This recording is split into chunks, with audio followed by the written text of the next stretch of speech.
know yourself as the open, empty, luminous presence of awareness.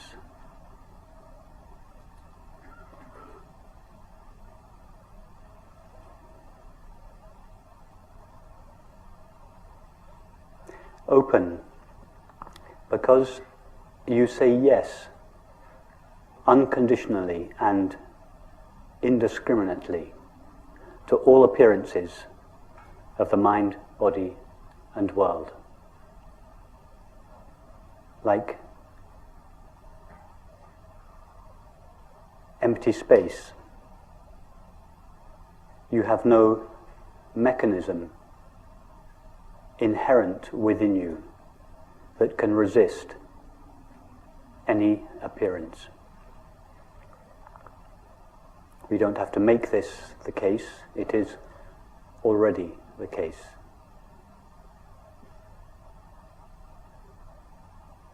Empty,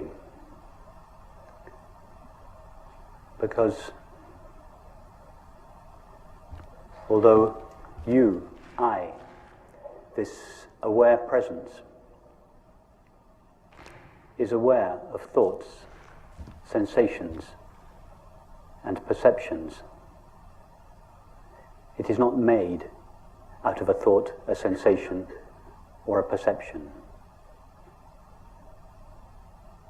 It is made out of pure knowing or awareness.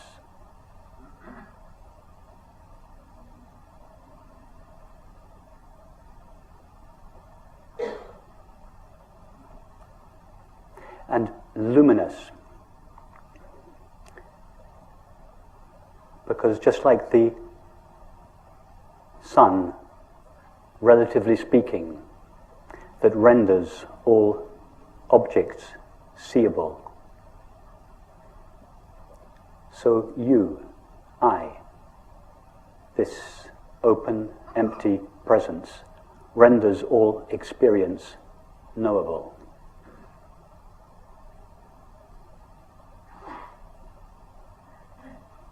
In fact,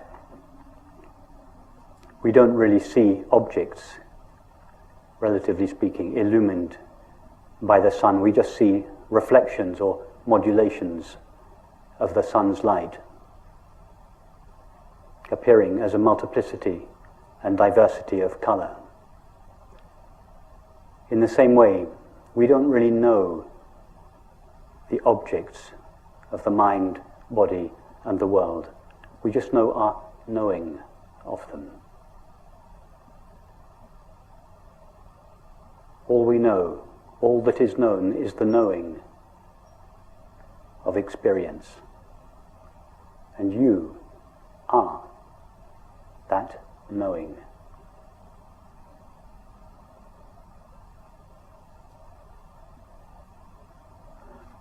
All that is ever known is a modulation of our own knowing presence, modulating itself in the form of thinking, sensing, and perceiving, and seeming to become a mind, a body, and a world. But we never actually know a mind, a body, and a world as they are normally conceived. We just know our knowing of them. And this knowing, the substance of our experience, the only substance of our experience, is ourself. In other words, we know ourself alone. Awareness knows nothing other than itself. Be knowingly this open, empty, luminous presence of awareness.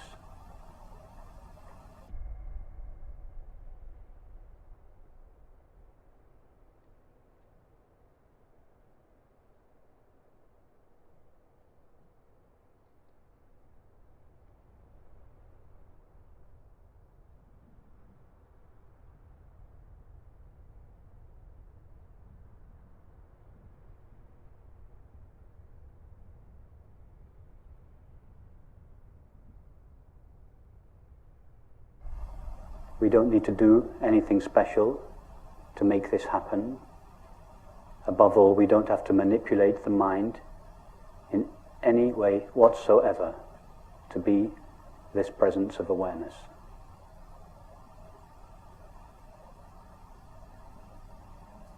This presence of awareness, which is simply our self, what we refer to when we say I, is ever present.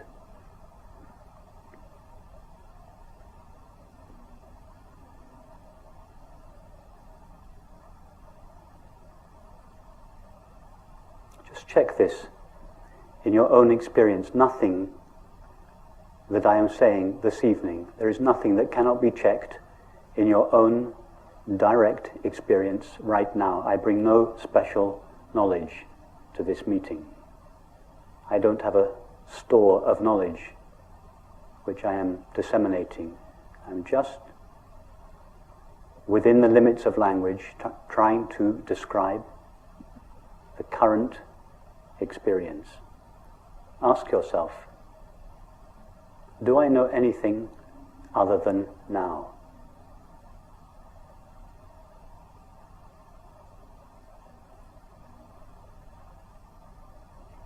Try to experience the not now. Try first to experience the past. It's easy to experience a thought about the past. But what about the actual past to which this thought refers? Try to experience that. Can you step into the past? Can you go 1 second into the past? Or 1 second into the future? Thought can go there. But what about you?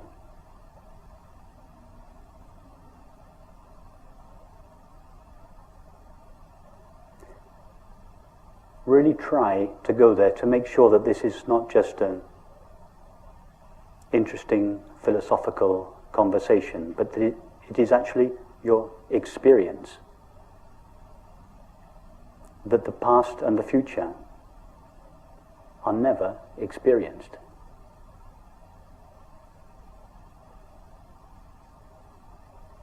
And if the past and the future are never actually experienced, they are only thought about. And that thought about the past and the future is always now. If this past and future are never experienced, what does that say about time?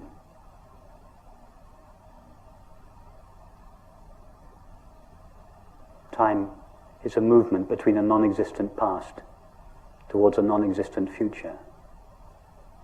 It's a theory, a necessary and valid theory, but a theory that doesn't refer to the reality of our experience. Nobody has ever or could ever experience time. When I say nobody, I mean yourself, awareness, the only one that knows or is aware.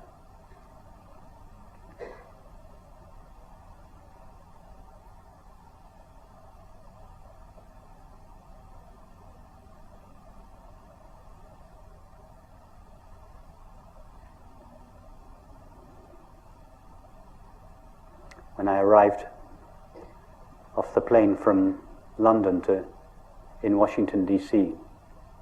last weekend before coming here,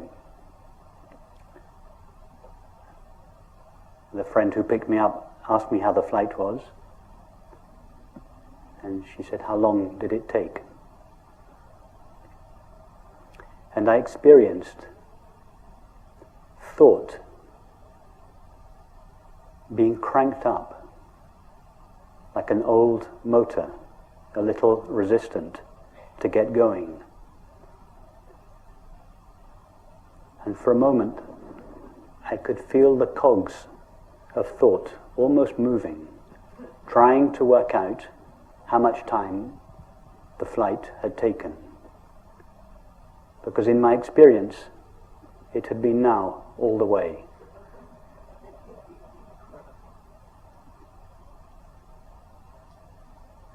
I had never left London. London had left me. I had never got onto an aeroplane, a flow of sensations and perceptions that thought abstracts and calls a body in an aeroplane, flowed through me. And I never arrived in Washington, D.C. Washington, D.C. arrived in me, or at least the cluster of perceptions that thought calls Washington, D.C. arrived in me. In the same way, nobody ever walked into this room, and nobody is sitting on a chair, and nobody is listening to a talk. A colourful flow of sensations and perceptions appears in awareness. But awareness never goes anywhere or does anything. It is always here and now, not here a place and now a time. Here, this dimensionless, now this timeless presence of our own being. That is our experience, whether we recognize it or not.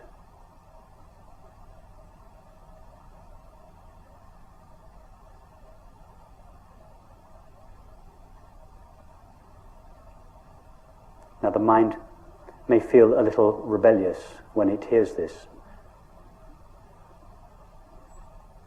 It may say, yes, yes, yes, that's true, but there is an undeniable continuity to my experience.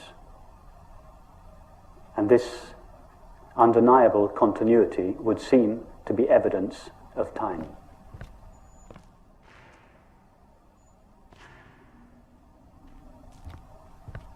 Where does this felt sense of continuity come from? All we know of the mind is the current thought or image. And thoughts and images are intermittent. The body is known through sensation, and all sensations are intermittent. All we know of the world is perception, that is, sights, sounds, tastes, textures, and smells. In fact, nobody has ever experienced a world as such, a world as it is normally conceived to be. We just know the current perception. And all perception is intermittent. So if the so-called mind, body, and world are intermittent, from where does this felt sense of continuity come from? It comes from the only thing, if we can call it a thing, that is truly continuous, or in fact not continuous, but ever present now in our experience, and that is our own being, the presence of awareness. The presence of awareness is the only thing that is known to be ever present. Now the mind knows nothing of awareness because the mind only knows apparent objects. So when the mind looks at experience to find what it is that accounts for continuity, it cannot see awareness. And so it manufactures a substance called time to account for the continuity of experience. In other words, continuity in time is what eternity looks like when viewed through the narrow slit of the mind.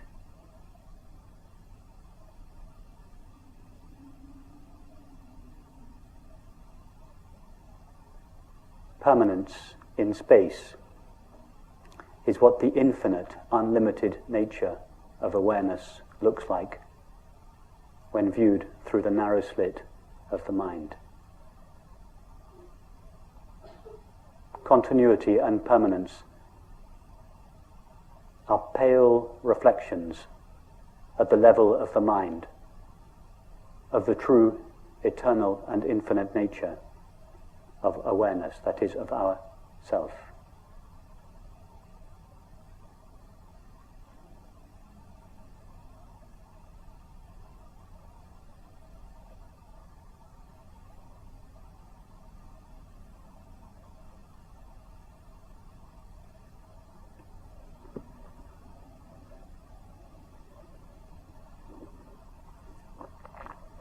What else can we say about ourselves from our actual experience? Which means right now, what can we know for certain about ourselves? Not what thought may tell us about ourselves, but what we actually know in this moment, derived only from our experience of ourself. Ask yourself, can I, this open, empty, knowing presence, can I be agitated? Thought can be agitated. Sensations, or the body, can be agitated. The world can be agitated. But what about you, the one that knows the apparent mind, body, and world? Can you, this open, empty presence, be agitated?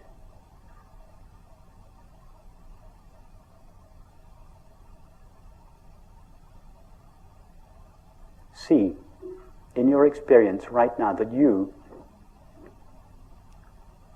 are, and this of course is just an image, are like an open, empty space, such as the space of this room. Nothing that appears within this room can agitate it. We are all sitting peacefully now, but if we were to stand up and start dancing or fighting, would the space of this room become agitated? You are like that. You, I, the presence of awareness, are undisturbable, imperturbable.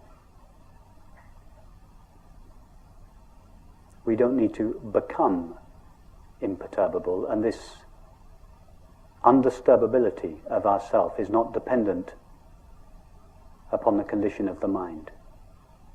Right now, you, awareness, are utterly imperturbable, and for this reason, another name for ourself is peace. Peace is not a quality that ourself has, it is what ourself is. Not peace of mind. Minds are more or less agitated. This peace that passeth understanding, that is not of the mind. It doesn't have to be sought, it is not hiding in the background of experience. This very awareness that is seeing, hearing, knowing, is pure peace itself, shining in all experience, however apparently agitated that experience may be.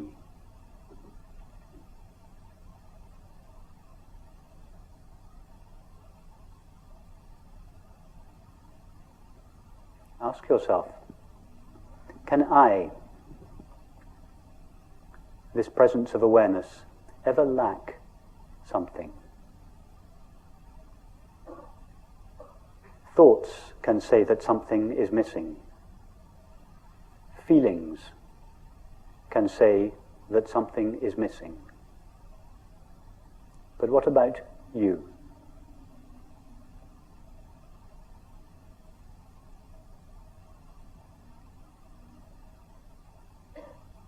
Without referring to thought or feeling, is there the slightest motive in you to avoid the now and replace it with the not now?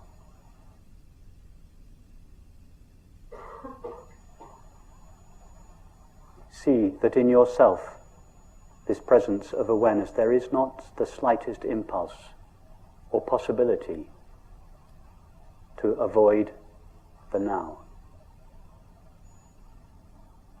And what do we call this absolute absence of resistance to the now?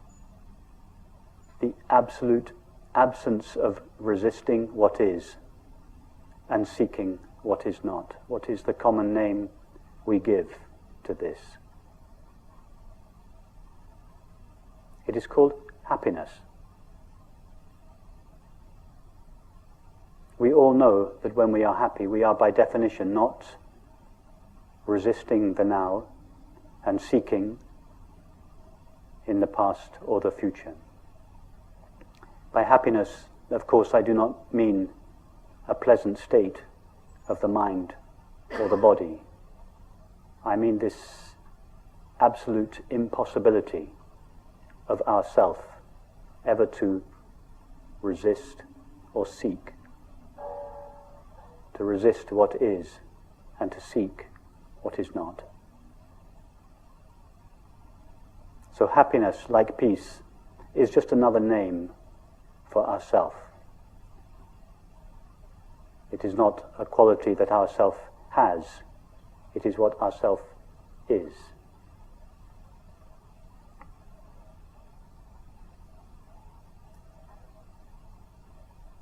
What else can we say for certain based on this current experience about ourselves?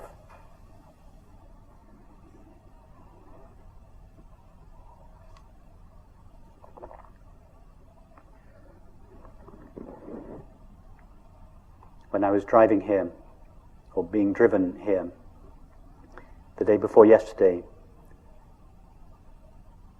from the airport in San Francisco, I was looking in the wing mirror of the passenger seat, and I noticed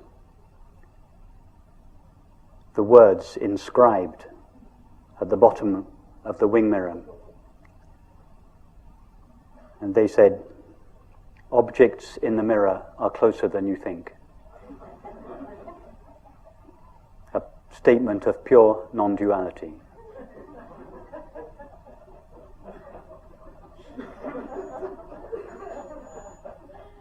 Objects that appear in the mirror of consciousness are closer than we think.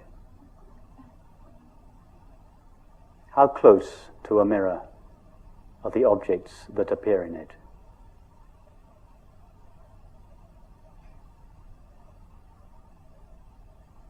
Are there in fact two things?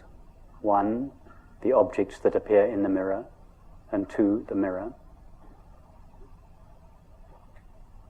Or is it all just mirror?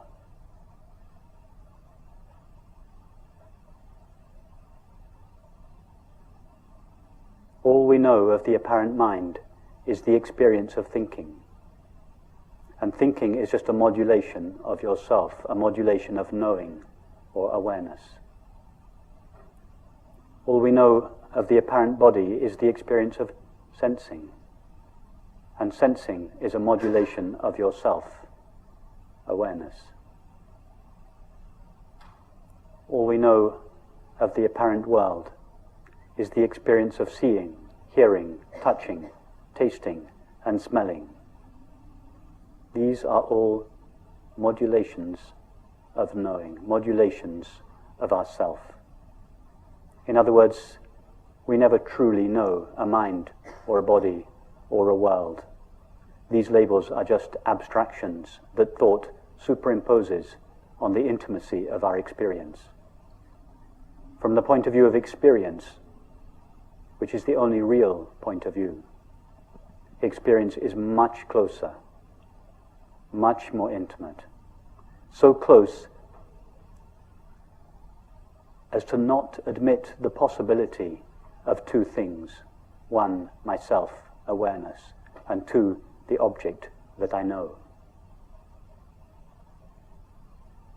Even that is an abstraction. It may be a useful stepping stone, a halfway understanding to conceive of thoughts, sensations, and perceptions arising in awareness. But nothing arises in awareness. The only substance of all experience, the only substance of thinking, sensing, and perceiving is already awareness.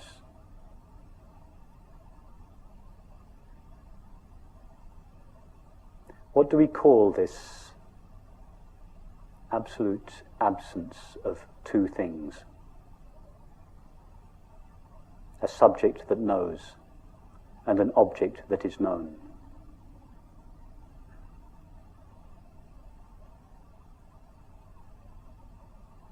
Take now the experience of hearing.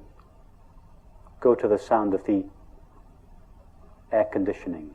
Forget about the labels sound and air conditioning. Our only knowledge of the apparent air conditioning is the experience of hearing. How close does hearing take place to you? 5 meters away? 10 meters away? Refer only to your experience, not to what thought tells you about sound. Where is hearing? Is it close? Intimate? And in the experience of hearing, can you find two parts? One part that hears, and another part that is heard? Or is it just one seamless, intimate substance called myself?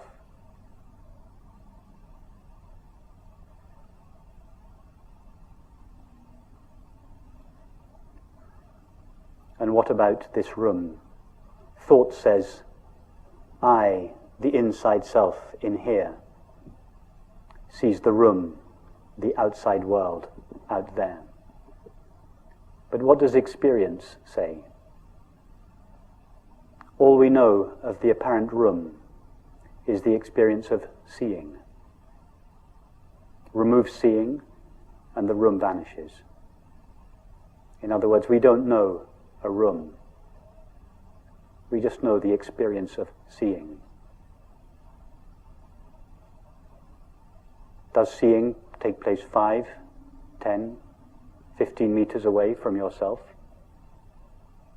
Or is seeing utterly intimate?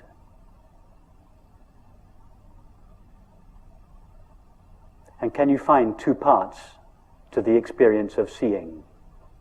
One part that sees, and another part that is seen? Or is it just one seamless, intimate substance?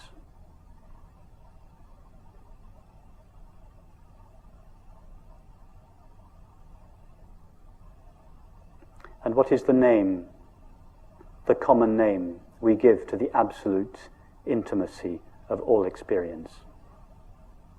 It is called love.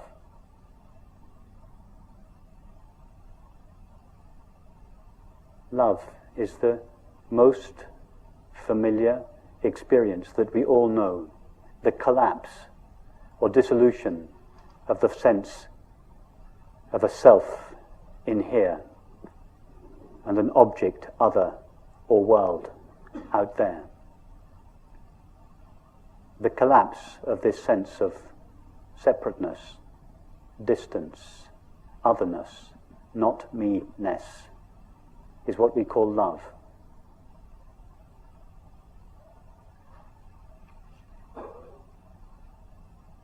Love is just another name for non-duality. If we call it non-duality, there's just a few thousand of us in the world that are interested in it. But if we call it love, or peace, or happiness, then all 7 billion of us are interested in it.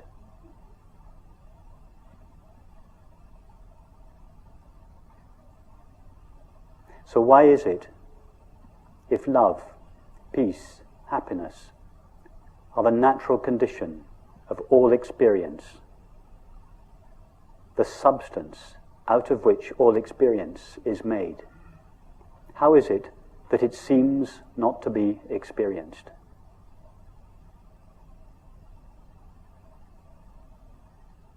It is because of a single thought that rises in awareness, made only of awareness, which imagines that awareness shares the limits of the thoughts, feelings, and sensations that appear within it. It is like imagining that a mirror shares the limits of the objects that appear in it. With that thought alone, the ever-present, unlimited awareness, which is what we are, seems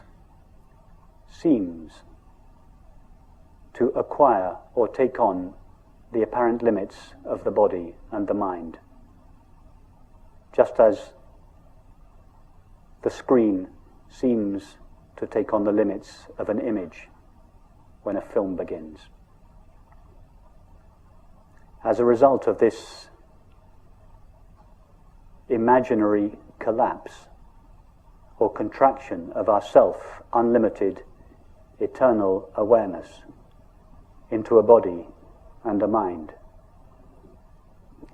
these qualities of love, peace, and happiness are seemingly veiled.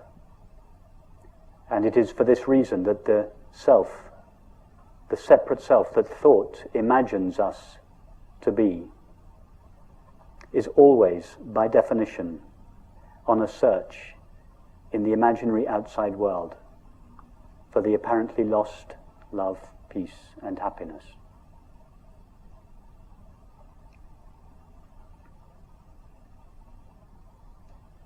However, this imaginary inside self cannot, by definition, find the love that it seeks, because its very presence, its apparent presence, is the veiling of that love. All the separate self seeks is love. In fact, the separate self is not an entity that searches, it is the activity of resisting the now and seeking the not now. All this seeking ever wants is love. But love is the dissolution of this seeking, the dissolution of this imaginary self. In other words, the separate self that seeks love is like a moth that seeks a flame. The flame is all the moth wants, but it is the only thing it cannot have. Because as the moth touches the flame, it dies. That is its way of knowing the flame.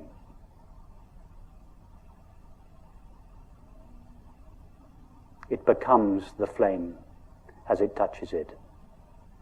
That is the separate self's way of finding love, by dying in it.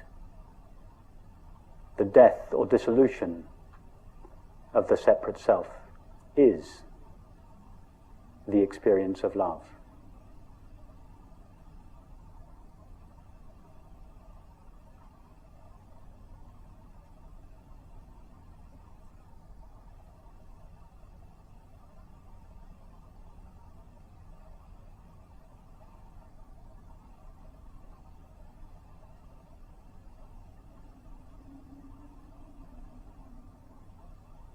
So simply be knowingly this open, empty, luminous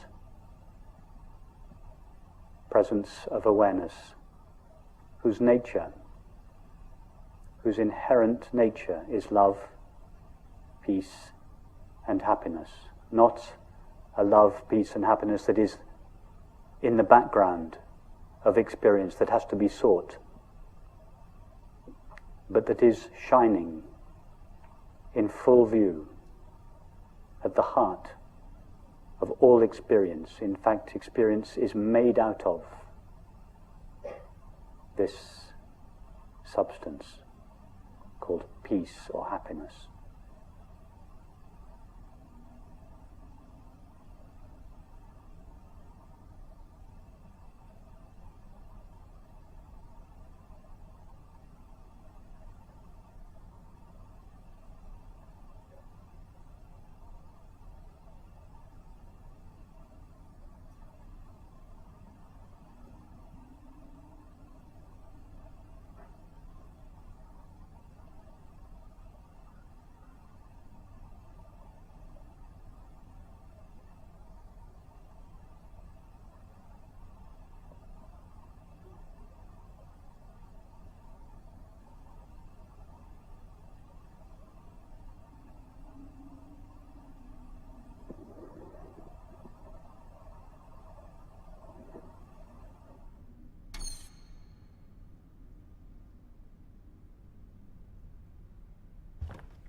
Or you.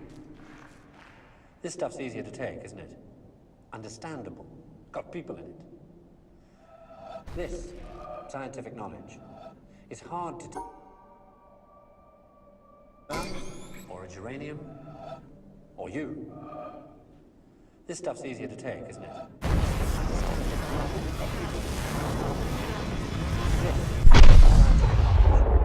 is hard to take because it removes the reassurance.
I am standing on the threshold about to enter a room. It is a complicated business.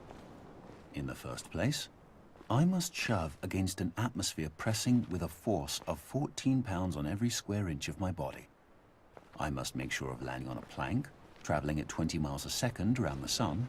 A fraction of a second too early or too late, the plank would be miles away.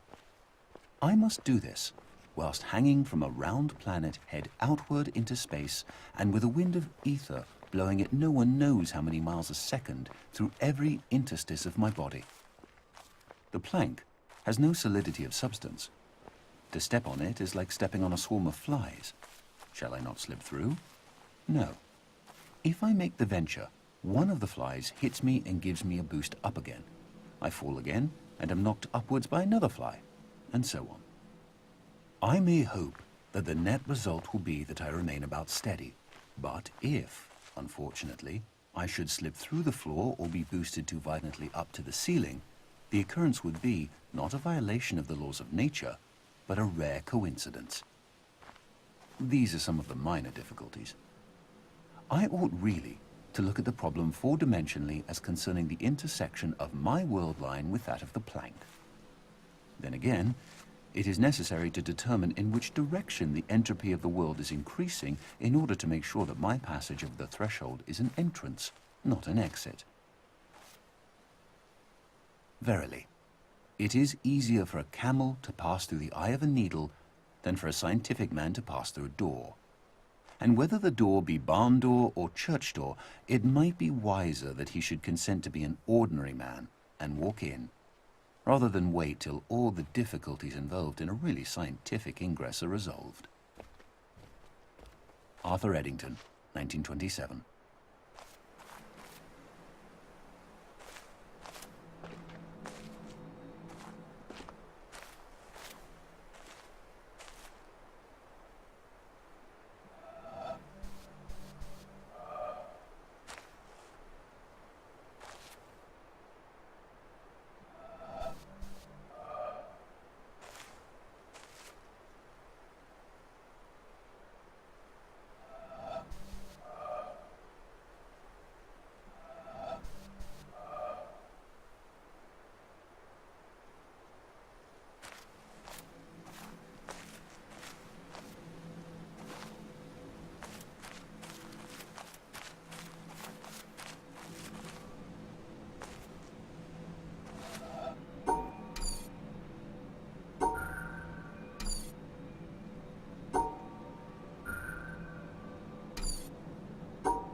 Audio by Wabi Sabi Sound.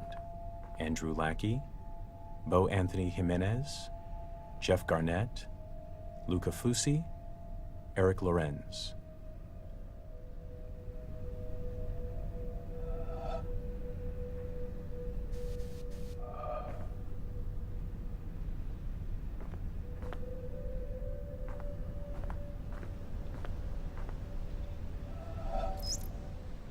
Architecture. Form Design Studio. Deanna Van Buren, Rodrigo Lima. Fletcher Studio. David Fletcher, Nicholas Wright, Beth Bacalich.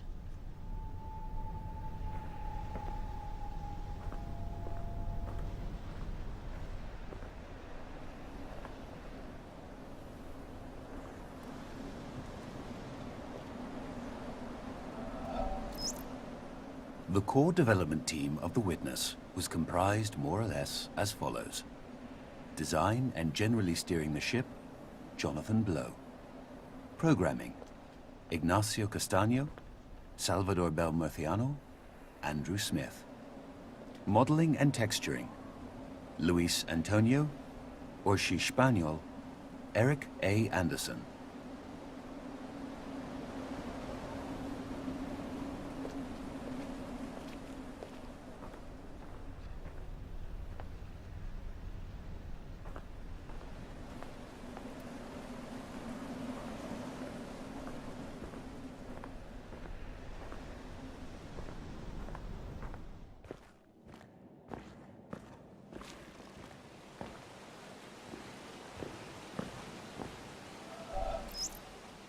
Additional contributions in modeling by Shannon Galvin, Alex Hayworth, Andrea Blazich, Eric Urquhart, and David Hellman.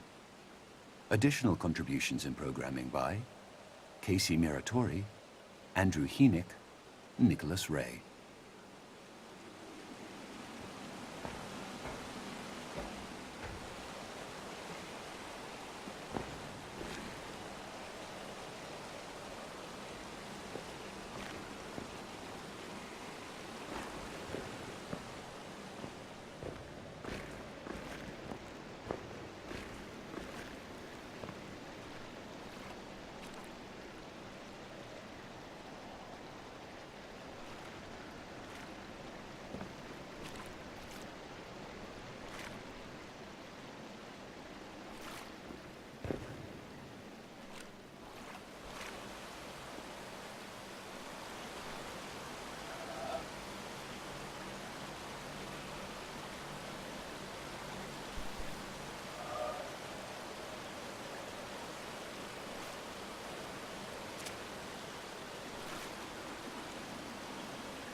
Special thanks to Jeff Roberts, Daniel Massio,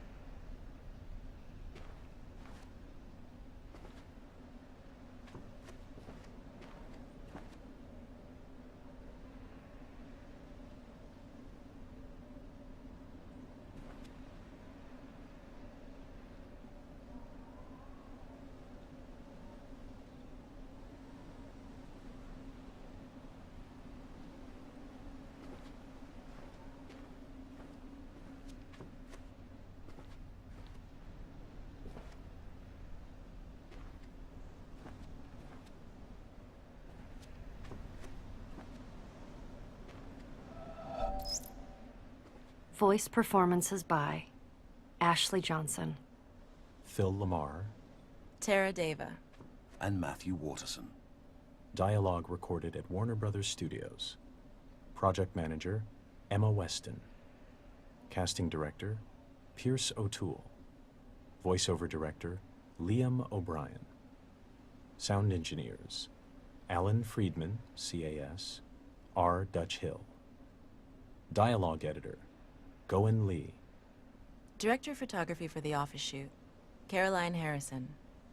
Early placeholder voice work by Tricia Miller, Andrew Burlinson, and Daniel Van Thomas. Tom Bissell served as an early story consultant. The quote from Augustine of Hippo was translated by Michael Nagler and can be found in Eknath Easwaran's book, God Makes the Rivers to Flow.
In-house playtesting by Francis Dooling, Michael Calandra, Timothy Steen.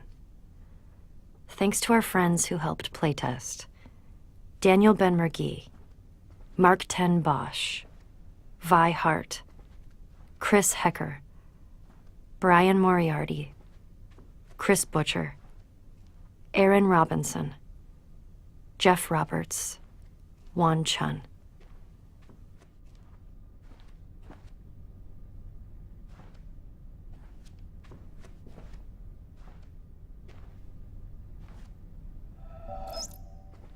Special thanks to our friends at Sony: Nick Sutner, Adam Boyes, Justin Massengill, Alessandro Bavenzi.